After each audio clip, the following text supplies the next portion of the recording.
Hola amigos, bien o no, y saludos desde Medellín. Hoy, poquito más tarde que normal, qué pena, pero quiero compartir con ustedes con otra, ah, ¿cómo dice? Un essay, un corto punto de escribir con este libro. Today's one is entitled Frankness. Es un poco más difícil para traducir, es no exactamente honestidad, pero es para decir muy claramente su opinión. Pero va a leer y escuchar y pensar, ¿no? Politicians soon learn that frankness is an expensive commodity in public life. The same is true in private life, except when it is judiciously employed and tempered by kindness.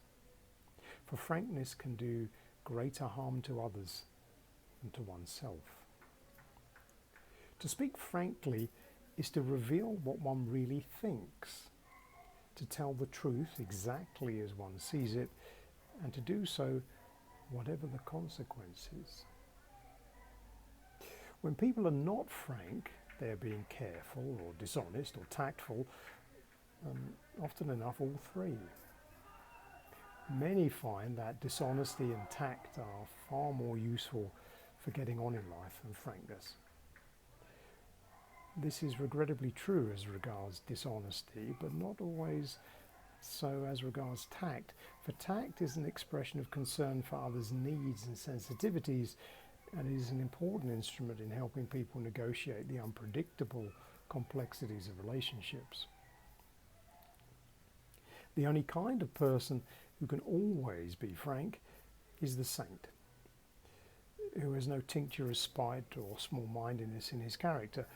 He says what he thinks, and even when it is uncomplimentary to his interlocutors, they sense that there is no malice in him, and therefore they take no offence. But there are few such people in the world, and since the rest of us cannot guarantee the purity of our motives in speaking bluntly to others, politeness acquires a great value. In every social transaction, most of us are, consciously or otherwise, at work assessing how much frankness the circumstances can bear. Occasions differ. Someone in a hurt or vulnerable state might need a few kind indirections to survive the crisis. An assembly of dinner guests might be offended by inappropriately chosen or presented facts, or bored by too large a quantity of them. So in both cases, tact is in order. Tact is an intelligent virtue.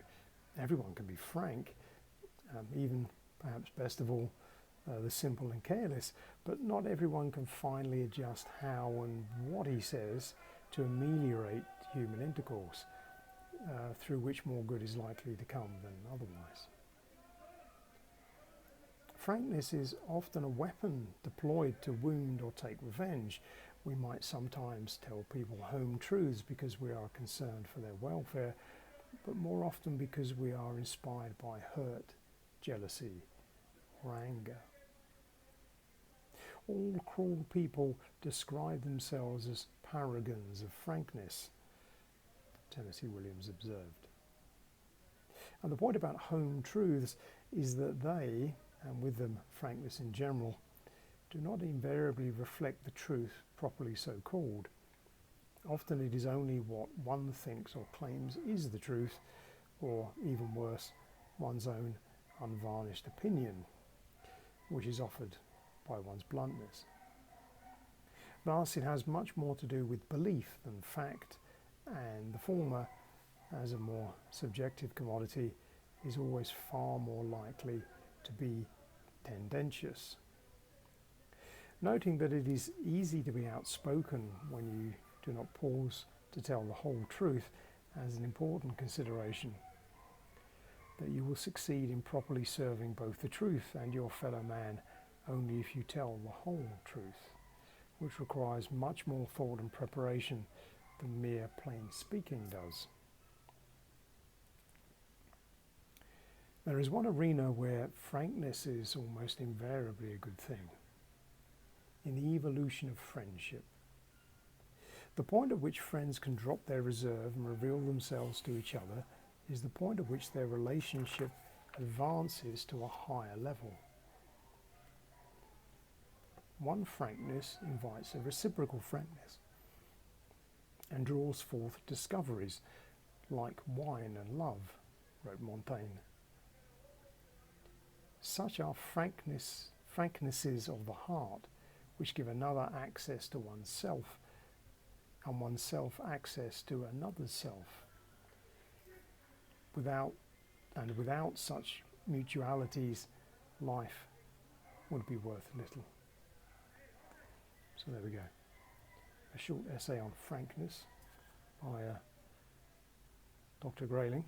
I hope you enjoy that one. Déjeme saber en los comentarios. And hopefully tomorrow I'll be able to do the video a bit earlier. But for now, from Medellin, I wish you a feliz noche, and cheerio for now.